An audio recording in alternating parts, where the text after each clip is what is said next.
The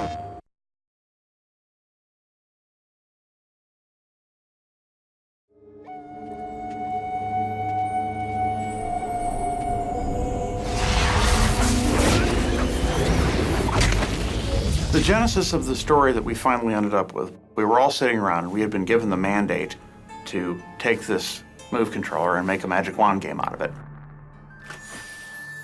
We wanted opening that move box to be that moment of discovery, like, what is this? This is something I've never seen before. It feels powerful.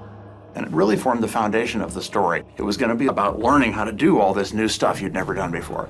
And we wanted the story of the game to be the same way, a journey of discovery, a hero's journey.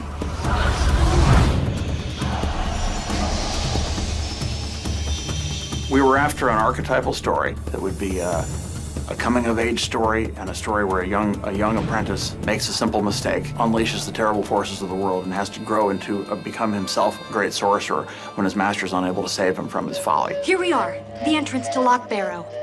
Beyond this door is the domain of the restless dead, the forsaken spirits of the final war. The final war? Between the elves and the humans.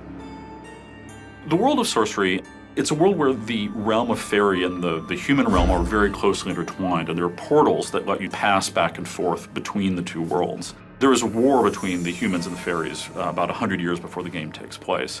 And since then, the realms have pretty much kept to themselves. There are very few people have crossed back and forth between them.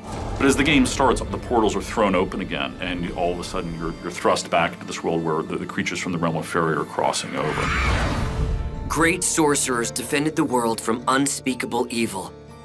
And everyone bowed down to them and gave them treasure and stuff.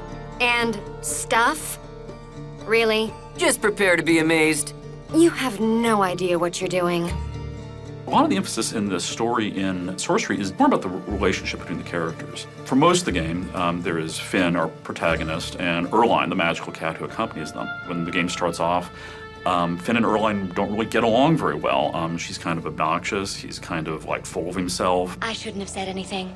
Loch Barrow is far too dangerous. You might get hurt, and then I would never forgive myself. Right then, Loch Barrow. Well, this should be entertaining. If you think of your mage that stands in the back and uses his wand and knowledge just to control the world, that isn't Finn. Finn drives forward. He thirsts for knowledge, but he thirsts for adventure more than anything. There are a couple of things we do to sort of play with the fantasy archetypes. One thing is to sort of dig deeper into the reality of any of the archetype. We have an evil queen, the Nightmare Queen, and we actually worked really hard to create sort of a psychological depth to her. You can feel a little bit of sympathy for the best of best villains. In the Nightmare Queen, her daughter has been stolen. And that's a believable anger, right? You can look at the Nightmare Queen and go, yeah, I'd be pissed. That believability makes her all that more terrifying because you can understand and maybe you could see yourself be that villain.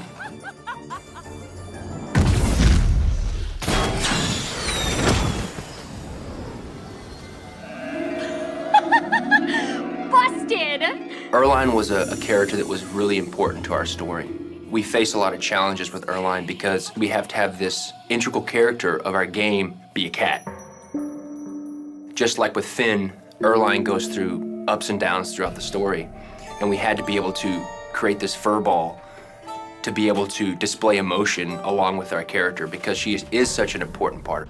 We needed a character that needed Finn. The darkness of her character, that slight tone of being unsure really helps us tie her to Finn because he's so brave and bold. She needs his support to go through the next door. A big part of the story of Sorcery is the way these two characters respond to what's going on around them and sort of change over the course of the game. By the end of the game, they're really, really on the same team, they're working together, and the story of how they come together and how they learn about each other is a big part of the story of Sorcery. There's a coming-of-age story both for Finn and for Erline at the same time. Both of you go from being these silly teenage kids at the beginning to realizing the mantle that destiny has forced upon you. PlayStation